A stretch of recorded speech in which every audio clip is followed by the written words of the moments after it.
Gurudev, all my friends are enjoying and living their lives. How do I stop feeling like I'm missing out while being burdened with responsibilities? That is why art of living is here.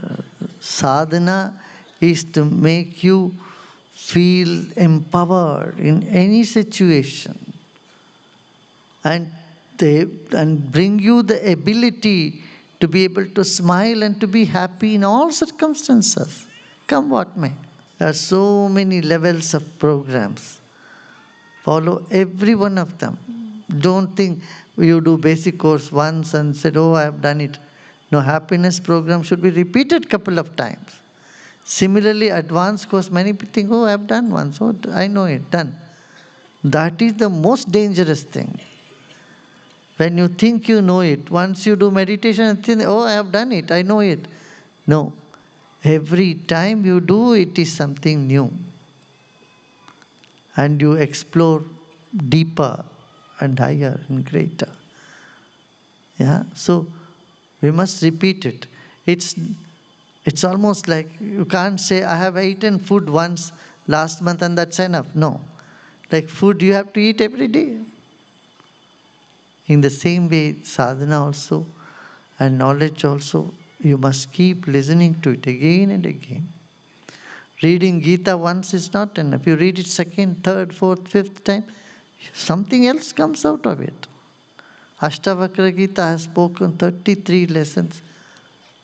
You listen to some knowledge and then after 2-3 years you listen, you will say, oh, I haven't heard this before. How many of you experienced this? Look at that. So when you listen to it again and again and again, it reinforces. Yeah, and that is necessary. Gurudev, if a person quits a bad marriage, will it add to their karma? Will the person have to meet the same person in the next birth?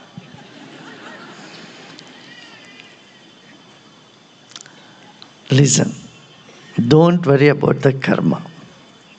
Okay? If it's a bad marriage and you have had enough, better become free now. Okay? Yeah. Amicably settle and become free.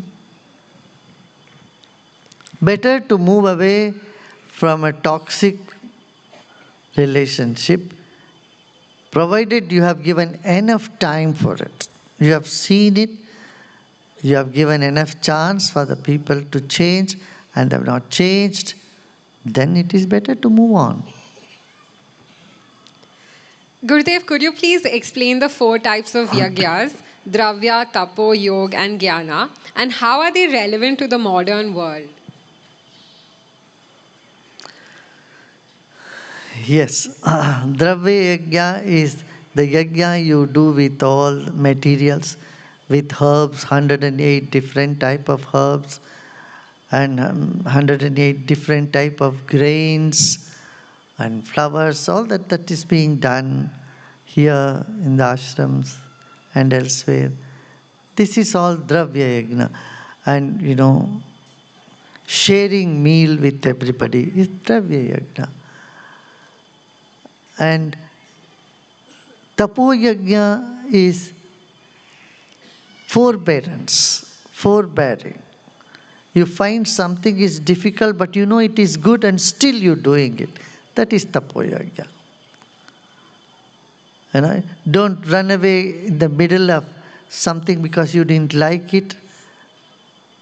That is not Tapo Yajna. Tapo Yajna is you don't like it, but you know it is needed and it is good, and you do it in spite of not being too comfortable or happy about doing what you're doing.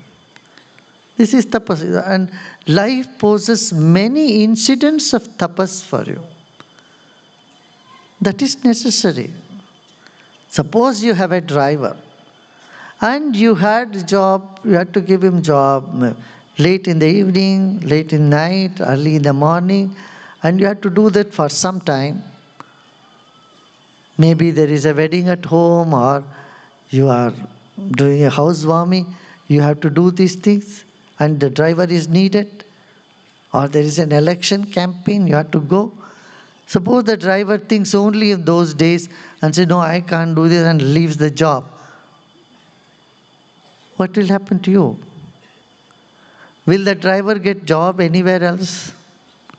If he keeps behaving like a rolling stone? No. You know that they have to do it. There is a little difficulty, he has to forbear it. Suppose you have to fly a long distance flight and you are not used to sitting more than 2 hours and you have to go 10 hours. You think the air hostess will let you stand up in the plane the whole time? No, you have to sit there. And this is a tapas. Right? So, a driver will see that if it is 1 month or it's an occasion, he has to do tapas in order to make you comfortable. And it is his tapas also so that he can keep his job. So, if you have no tapas in your life, you can never be happy. Tapas makes you strong and contributes to your happiness. So everybody had to do some other tapas. A mother does tapas because the baby wakes up in the night and she has to be awake. She can't say, no, I want to sleep, you do, if you are crying, you cry.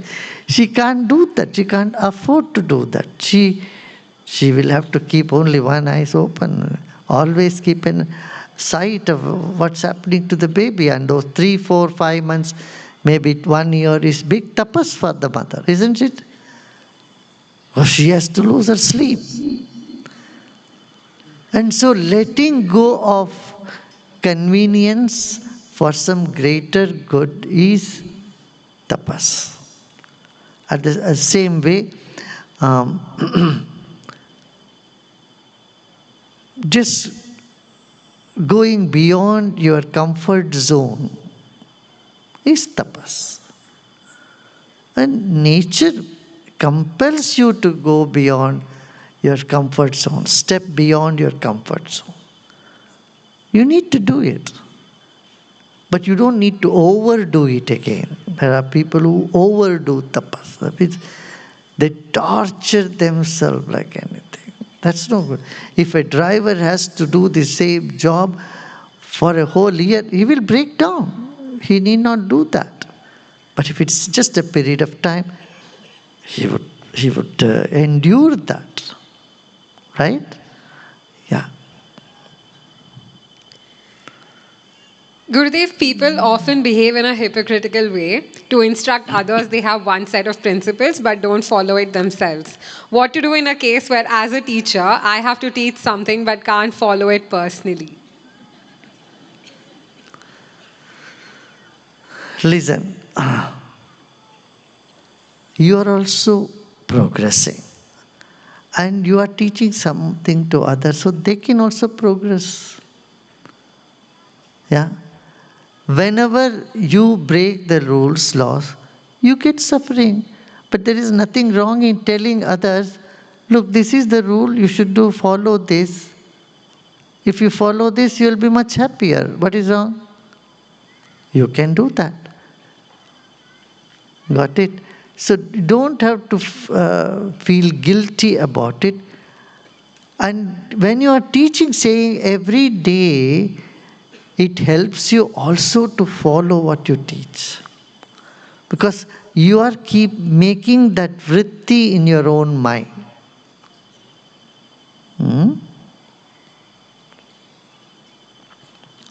So,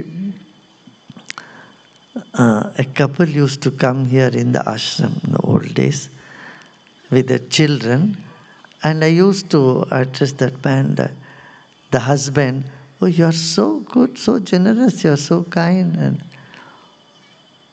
And wife one day said, Gurudev, I want to talk to you privately. I said, yes, what? Gurudev, you don't know my husband. He is such a stingy guy. He buys one I scream and tells my both children to do one by two, share.